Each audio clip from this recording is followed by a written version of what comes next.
I believe we are all originals. We are all unique and not necessarily special, but special in a way of who we are. Said, you really need to be out there talking about this. I have this entire thing. It was right there, smack in the middle of and then I'm like, the original, the original. And the more we said it, it was like, yeah, the original with Chris and Lisa, and it rhymes perfectly. I really want to be able to encourage people to seek the support that they need and help connect them through this show. My name is Chris Gota, and I'm a mother of 4. By trade, I'm a clinical hypnotherapist, stress management consultant. I'm a daughter. My husband and I work together in the healthcare industry on the East Coast, the West Coast, and even on the island of Hawaii.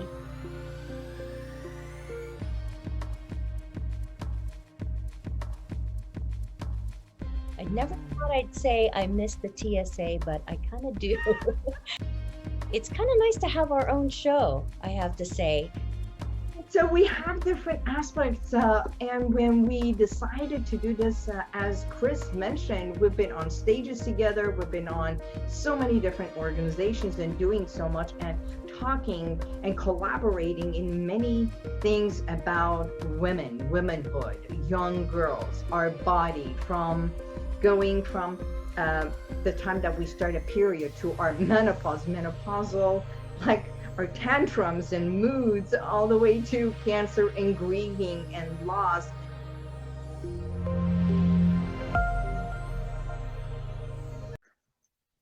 All right.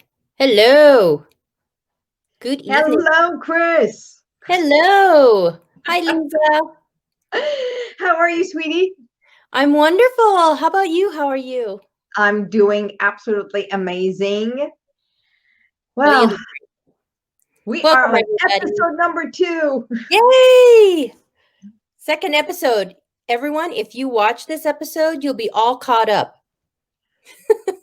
If you've been binge watching us, you'll be all caught up after this episode. That's a good one. I like that. Yeah. Welcome to the original show. This is a show about women, for women, by women, and we tackle all kinds of subjects from family, health, sexuality, career, many other things. I'm Chris, mother of 4 beautiful sons. I'm a healthcare executive. I'm actually a homeschool advocate and the co-host of the original show with Liza. Hello, everyone. Thank you for being here. And amazing, Chris. I'm Liza Bubari, co-host to Chris. By trade, clinical hypnotherapist, transformational speaker, author, and single. Yay! Different perspectives, right? Yes, that's what we need. Exactly. Good. So, Chris, as I was looking, I realized that January is a month not only with everything that is happening nowadays with COVID, with everybody getting their immunization and long lines of waiting. It's also month for, I think it is stalking awareness. Okay. It's also the month for cervical cancer. Yes, and blood donation, I believe, is also, it's blood donation or plasma donation, or maybe both for the month of January. But yes, it's a cervical cancer awareness month. That I know for sure. Yes. Okay. Yeah. So what would you like to talk about? We can talk about cervical cancer. I think it's a good subject to bring up. It's a show about women after all. And as far as I know, only women have cervixes. So we can definitely cover this subject for the month of January. I'm a healthcare executive. I do the business end of healthcare. So I'm not a doctor or a licensed medical professional.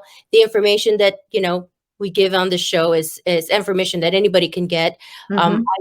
You can go to American Cancer Society, which is cancer.org, and get all the same information. But, I do have to say with a caveat that any of this information is just for your education. You should definitely talk to your own doctor about any of the symptoms that you might be experiencing, or anything that you hear on the show that is, pertaining to yourself and your individual health. Okay, so that got that disclaimer out of the way. What is the cervix? Well, the cervix is that part of the woman's reproductive system. It's a tubular organ found at the bottom of the uterus, and I think it's safe to say it's the gatekeeper to the uterus. Mm. Yes, it allows menstrual fluids to exit the uterus. It allows sperm to enter the uterus, when it's the fertile time of your month, and if a pregnancy happens, it is also the cervix closes very tightly to keep the fetus and the amniotic fluid and the placenta intact inside the uterus as the baby grows. And then when it's time for birth, the cervix opens and dilates, and the gates open, and the baby's born, and happy birthday, baby. So the cervix is a wonderful thing. Basically, is what I want to say. Yeah. Yeah. It's like, you know how the Buddha and everything, the lotus, how it opens? Yes. Yes, very much like that. Yeah. It is. So, but things can go wrong with the cervix. Cervical cancer is one of those diseases and things that can go wrong. And, it's most common in the age group of 50 to 60-year-old women. It's less common now than it was before, because we've got modern screenings now. We've got pap smears and HPV tests that help to, catch it early. And if it's caught early, there's very high survival rates. It's very treatable. And it's actually very rare in younger women.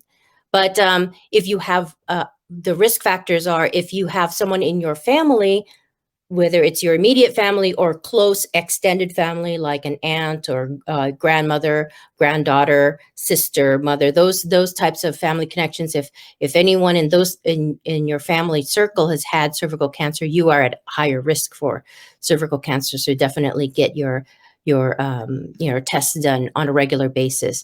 And also, if you have comorbidities like obesity, or if you're a heavy smoker. And for cervical cancer, if you are sexually active, yeah. Oh, yeah. Though, I mean, smoking opens you up to all kinds of things to go wrong. And cervical cancer, or cancer in general, is one of those things that, with smoking. So if you are a smoker, please try to stop and, pick a healthier habit to do, like exercising, or, sitting out in the sun, or sitting out in the moonlight. Nice. Yeah. I could have never put smoking. I can understand smoking with lung, smoking with stomach. The same as when we think about liver and alcohol.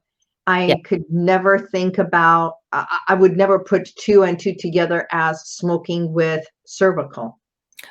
Smoking just it's basically taking noxious chemicals into your body, and yes, your lungs are kind of like that first place where it ends up. So you have a higher chance of lung cancer, but those chemicals will enter all kinds of organs in your body. That's And true. so smokers do have a higher risk of all kinds of health problems, and especially cancer. So yes, smoking is not a good thing to be doing for yourself. And then, anyone else with a compromised immune system, weak immune systems, those things can occur. So what are the symptoms? If you have, and here's the thing is, I read, this is if you have unusual pain, discharge, or bleeding. So obviously, if it's out of the ordinary from your normal cycle, that's something to be concerned about. But the pain thing is interesting. You have unusual pain. Many women I know, I myself have a very high pain tolerance. So sometimes I'll be walking around and, there'll be something bleeding on my arm. They're like, did you know you're bleeding? I'm like, oh, I am. It's at very high pain tolerance levels. So these are the things, if you're experiencing any kind of pain, you should mention that to your doctor during your regular checkup. Is that pain different than cramps? It could be cramps, but again, I wouldn't want to say that every cramp is unusual pain, but if you are experiencing pain that doesn't go away, especially if you're treating it with, your Advils and your Motrin, for your usual, and it doesn't go away, you should definitely tell your doctor about that. And then, of course, you've, like I said, all those risk factors. If you're sexually active, you have multiple partners, tell your doctor all these things so that he or she can definitely give you what you need to do to take you to the right specialist, or order the right tests and panels for you, so that you can make sure that you're in the clear, right? Because if you're going your pap smears, that's what normally it's every 3 years, and as you get older, you can have them less often, but yet definitely the pap smear will detect any type of anomalies with your cervical cells. So you Right. definitely should have their pap smears done.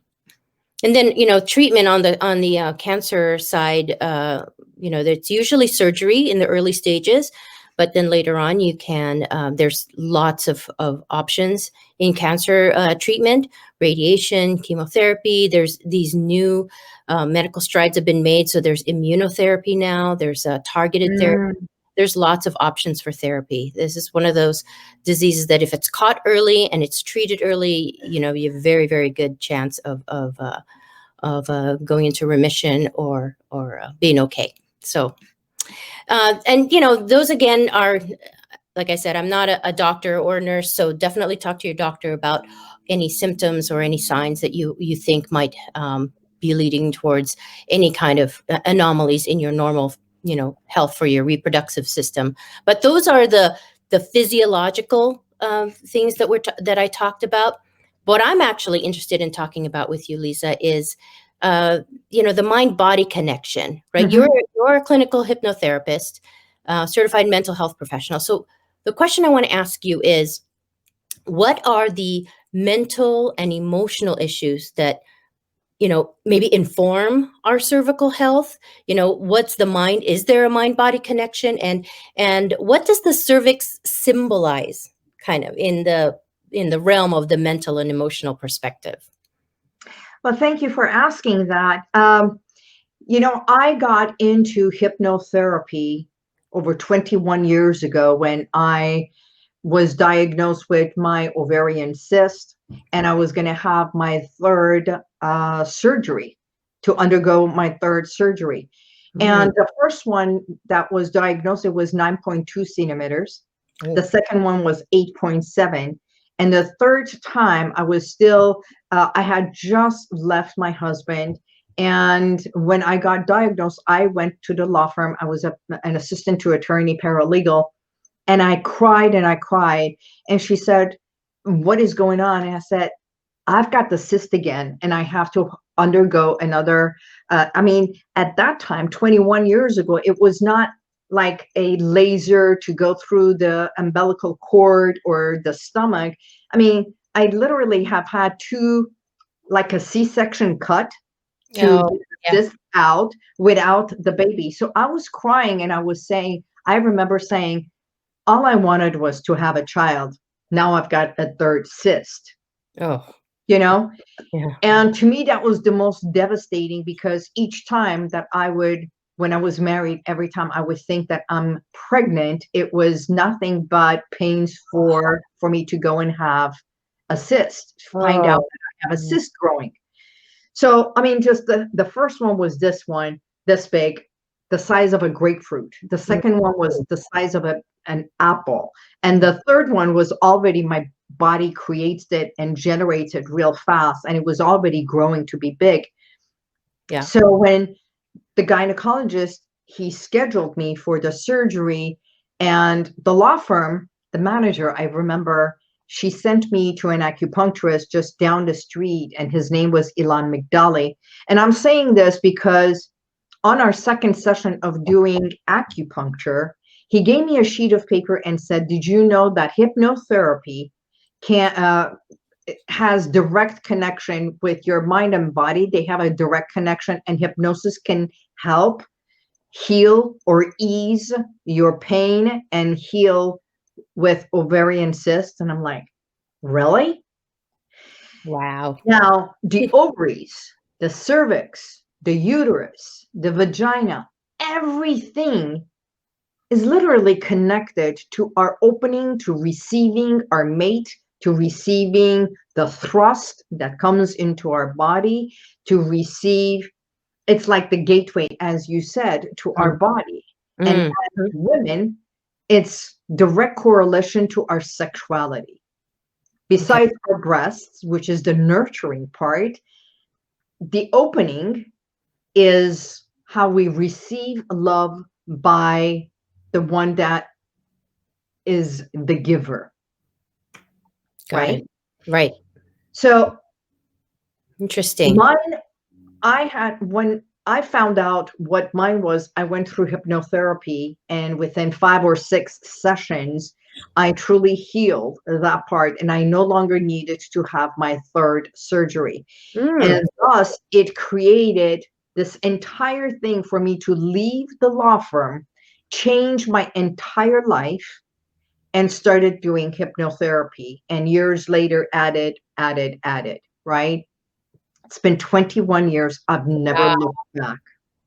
I'm so glad you made that decision because it I not only did know. you help I know. yourself, So am you've I. helped so many people, including me. So thank you. Thanks so much. So, in a weird way, you didn't give birth to a child, but you gave birth to this beautiful profession that you're in now, this beautiful mission. And I would say it's a ministry for you to It help. has become, because now I have helped thousands of women throughout the years that I've been practicing, helped so many women connect within themselves. When I say heal within, is sometimes it's not healing we need, but tapping within to understand why our body is doing certain things for us.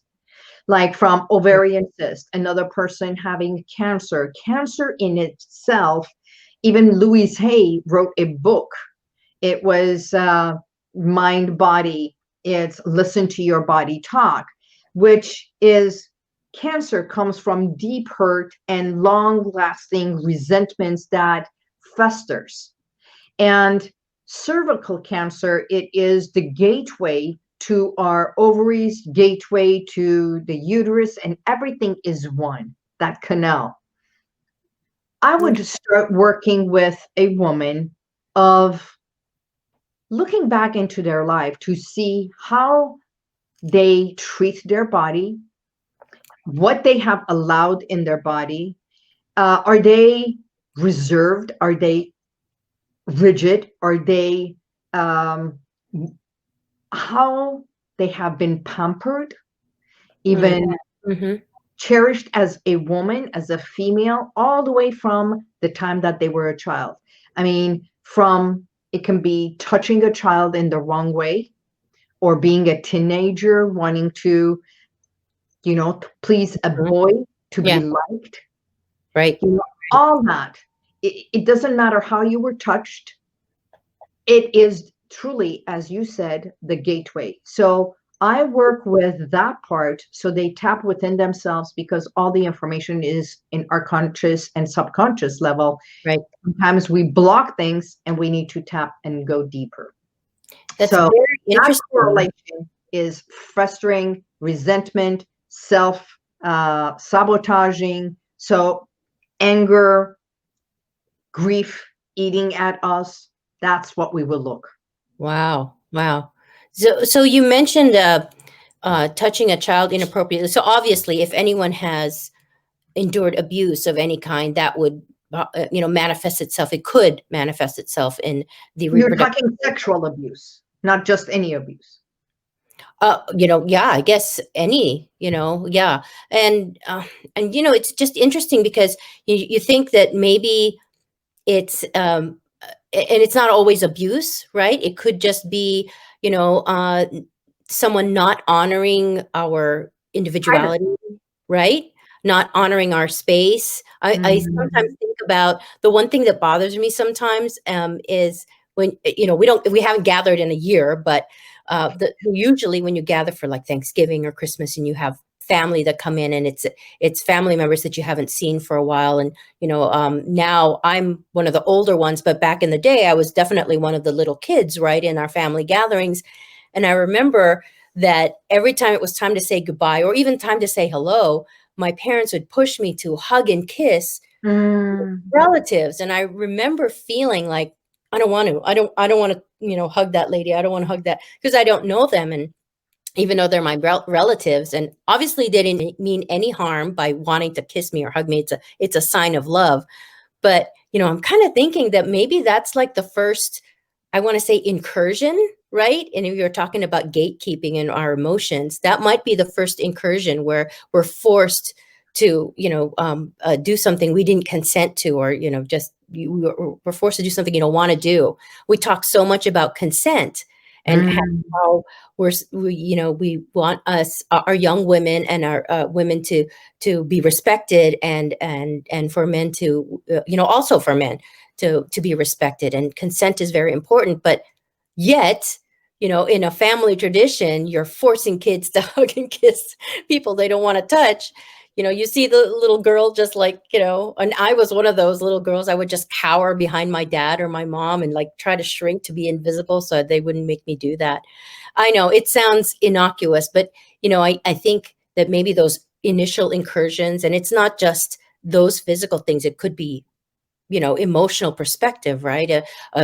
Superstitions in your family that really don't apply anymore. You're thinking, I have to have that boundary. I have to say no when I don't want to do something, or if just as an example, if you have a relative that's racist and they're constantly offending you with their racist comments, it's not just respectful to tell them you don't agree, or tell them don't be racist, right? yeah, because we don't want to look good. I mean, look bad. Yeah, So that's why certain cultures, it's like that conditioning that women become pleasers. yeah, We please. I mean, it's just like being a little girl, not a little girl, but a teenager.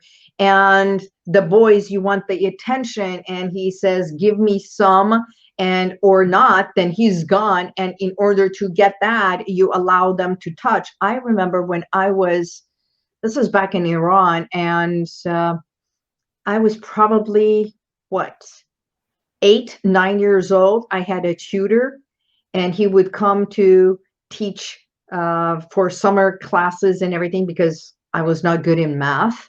Uh, so he would sit next to me, and right when my dad was probably at work, mom was busy or something in the kitchen and all that, he would put very gently his hand, and it would try to massage my thigh, and no matter what I would do, and he would say, "Be quiet, oh, I'm here because I have to do this. You are not good in math. You have to learn, or else you're going to fail." And he was one of the instructors in school. So the fear of failing, the fear of, mom will find out, the fear that was created. And he would put his hand, and I would just cringe. I remember that.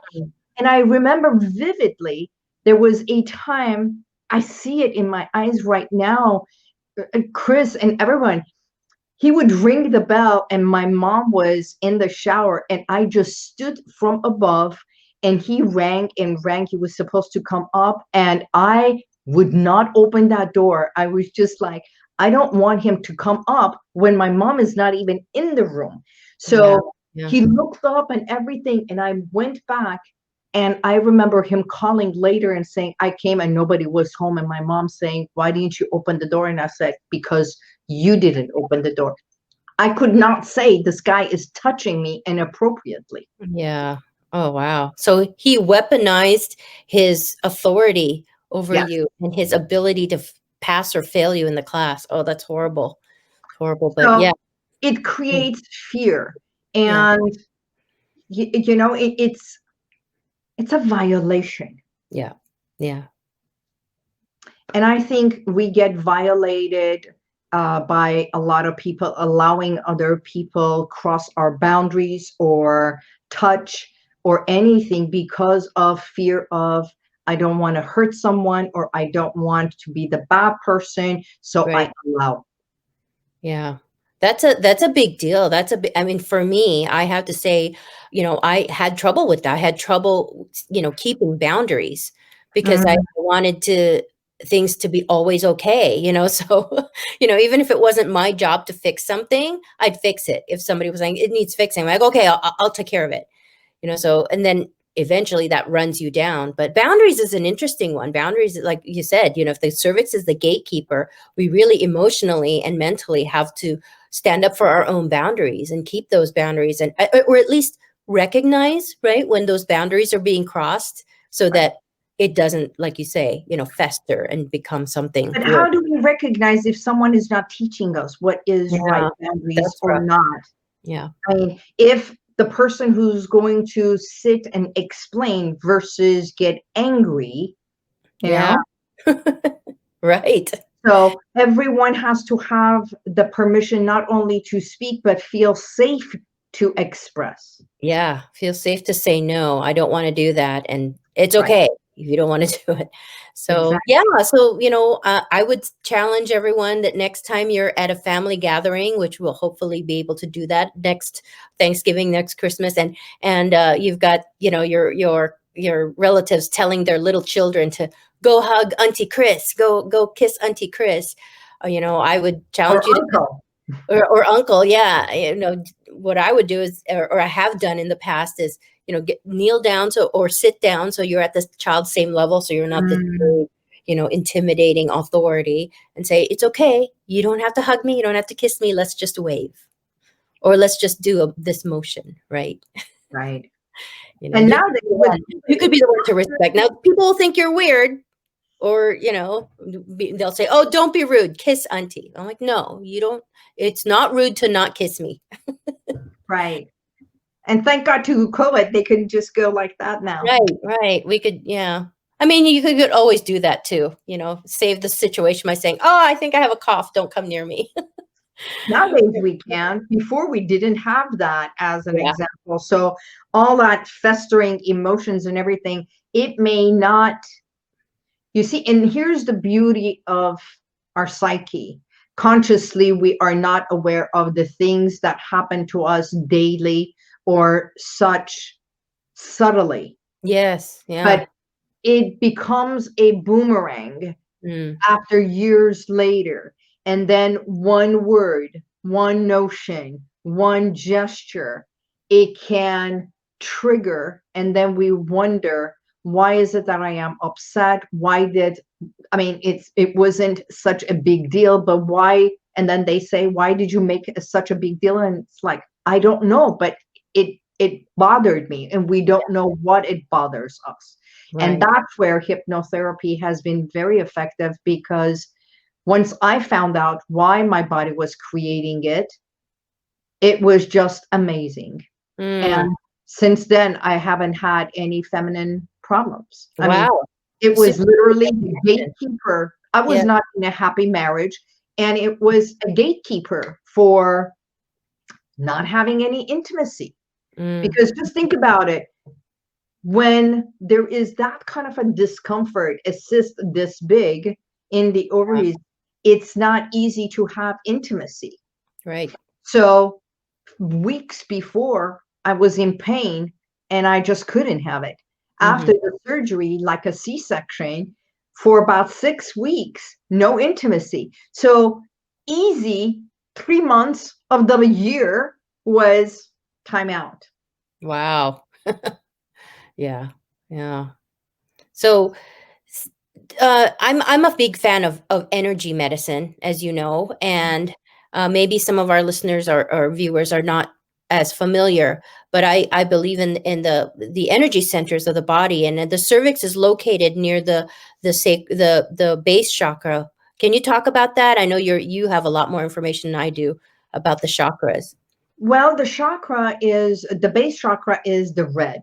Actually, you are wearing red, which Oh, is, right. oh, I love your necklace. Oh, thank you. It's Is my that, Triskelion. oh, This is, yeah. So this is a Triskelion. It's got three parts to it. Oh, it's got a red in the middle too. So it's the base chakra as well. So in the more modern times, it's come to symbolize Father, Son, and Holy Ghost. But this symbol is much more ancient. It hails back to the ancient Greeks and the hmm, goddess Diana. and one of my favorite symbols and my favorite goddesses, because Diana is when we say triple goddess, she's the maiden, mother, and crone, and it kind of represents the phases of a woman's life. So the Mhm. maiden energy is that very curious energy, wanting to go out there and be seen by the world, and Explore. find out everything, grab knowledge, right? And then the mother energy is the creator, so you create life, or you nurture. It's also the protector, so it's kind Correct. of like the warrior type too. And then the other energy is the crone energy, and although the word crone kind of has a negative connotation, for me it's come to be something I actually aspire for, the crone energy, which is this energy of wisdom, powerful, calm wisdom, the ability to fly 30,000 feet above all the problems, and kind of see things in a different perspective. And when things start to become a little overwhelming in my life, or think I can't figure things out, I kind of turn to that crone energy and say, okay, what would someone that's lived 10,000 years look at this situation and say, right? If you're looking at it from like kind of the goddess point of view, it's a relief, and it's a unique way, I guess, of looking at things, that to give it some perspective. So I like wearing my Triskelion to kind of capture those three energies and try to bring a little of those into my life whenever I need it. Okay, which is absolutely beautiful. And red being the base chakra, which is Mhm. connecting to Mother Earth, Ah, right? I yeah. mean, that's why the clay, or the ground, the dirt, the earth is the brown, which is the red.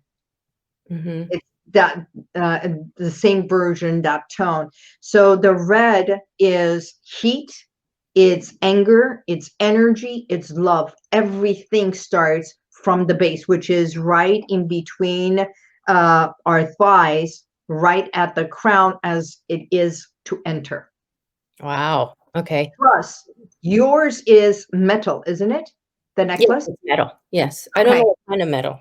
Just It doesn't matter. It is metal. uh And is this, um, is it a thread, or is it, It's rope. It's it's a a rope?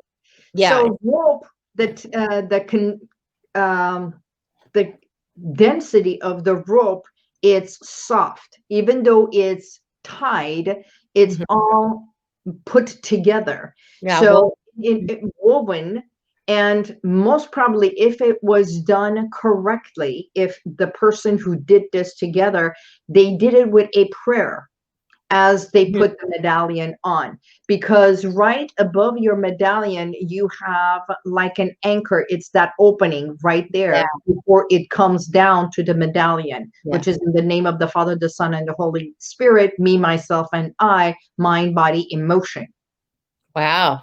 right? Lots of threes, lots of triples. Of course, anything to do with threes, I know about it. So you have the softness and the hardness. And metal is cold, it's harsh. That Mhm. means unbreakable. It's like the armor The armor, on yeah, your body, which is to protect your body. nice, nice. Oh, this necklace has so much more meaning now. I thought it had a lot of meaning before, and it even has even more meaning now after talking to you. Right. It's like my necklace, the one that I always wear. I have a symbol of Buddha and a symbol of Maya. Oh, And beautiful. yeah, and Maya is the goddess, and Buddha is the Buddha. Nice. I love it. That's beautiful. How funny that both of us came with a symbolic thing to. Yeah, I know. And red. I wasn't even well, I wore red last time, didn't I? I forgot. I forgot what I wore last time. I can't remember. Yeah, I know. And we should binge watch our show so we can remember what we wore. All 2 episodes of it. Yay! So, what about our show? Yeah, We came together to bring, and as it says right here, to educate, to empower, and to elevate yeah. by having a different perspective about our body. having a perspective of this, not only Western medicine, but Eastern philosophy, and Yeah. we merge them together. You and I talk about so many things, and I want to say I can't wait until we have our next episode, because I just got an email from Mhm. someone just 15 minutes ago who said, "Will you be talking about relationships?" And I'm like, "Oh, you have no idea all the things we're going to be talking about." I think we have a whole list, and we can go on Yes. every single day. I think relationships is a 3-part show, though. Yeah. Oh, wow. Yeah, and that's an interesting question about relationships. So, yeah, that definitely let's do that show. And the questions that we ask now, like I said, they're like little gems that will hopefully get you to ask a little bit more, seek a little bit more information. And for this show in particular, bringing up the subject of a female reproductive system and disease in those areas, and what possible connection that has to our emotional and mental well-being. Mhm. That's not a question that normally you'll get at the doctor's office. I think that's changing, though. I think medical doctors that are starting to take in a lot more of the evidence that's coming now with the mind body connection. And and so we on the show, I just want to help people kind of maybe recognize that. So if you are having problems in your reproductive organs, maybe consider what could be a mind body connection. What are your emotional and mental states that could be contributing to that manifesting in a physical way on your body. I know that it definitely, I have to, my testimonial again for hypnotherapy is that whenever I have an ache or pain, the most recent one being very bad knee pain, that I, was trying to treat in so many different ways until I finally said, I can't do this anymore. I got to go see Liza. And after one session with Liza, she addressed the flexibility, or my over flexibility, or my flexibility being tested in my life, and me taking on someone else's pain, because at that time someone very close to me was injured with a very bad leg and back injury. And for some reason, I was taking responsibility for that pain, even though I was And 300 miles mirroring. away when it happened. And all you said to me, Lisa, was, his pain is not your pain. His pain is not your pain. And the next day, I jumped out of bed with no knee pain. That is the honest to God truth. So I'm kind of shouting from the mountaintops that your mental and emotional states can inform your physical being, and maybe recognizing some of those things is the first step. And if you need extra help, and if you need to seek support, you really should do that. Do it for yourself. Do it for the people that you love, because you want to be healthy and strong for them and for yourself. So recognition of that is the first thing. And we're hoping that these little gems in the show will help you to ask those questions of yourself. Exactly. And you are more than welcome to make comments over here. Chris and I are, we are going to be watching every comment. I know I check the comments and everything. So please do. If you want to get in touch with us, actually, for you to be notified of our show, if you want to do something, you can just put add me, and the password we can say, oh, you can even say the original. Just text the original to 818-392-8711, and we'll be more than happy to add you on our list. That 15 minutes earlier, before we go live, we can just text you and let you know that we are going live on the show, and you can catch us live, or you can watch the repeat at any time you want. Yeah.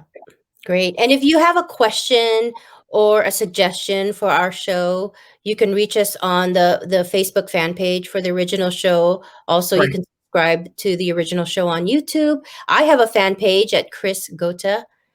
So you can look me up there and follow me, and message me through that fan page, and I'll be happy to take on your questions. and maybe we'll do a show with you, perhaps, if you've got an interesting Yes, story. That's exciting too. I know a lot of very interesting women with very, very interesting stories, and I would love to. I'm going to slowly ask them to be on our show. But if you do have an interesting story to share, we'd love to hear from you. that's a great idea. Yeah.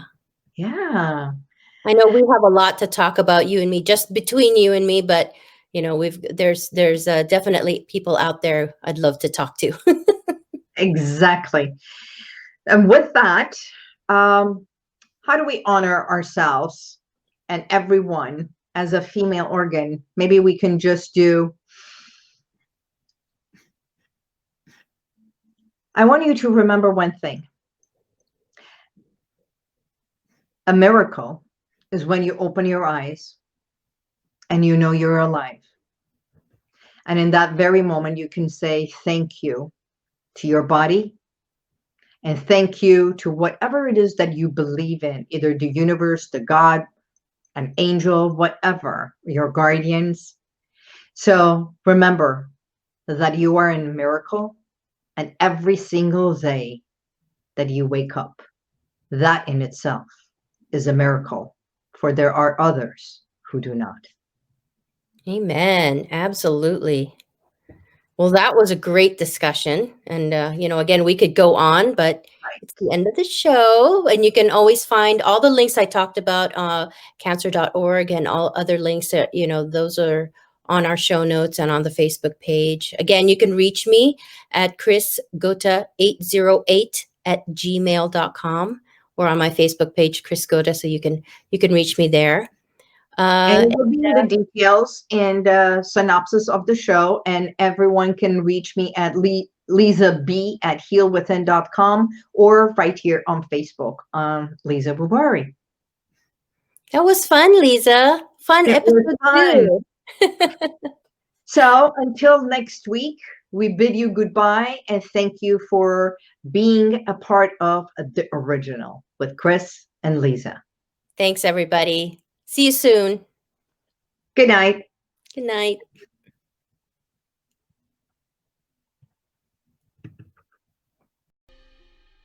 Breaking promises. Today you say, I am ready to break barriers. Barriers of finance, barriers of health, barriers of insecurity.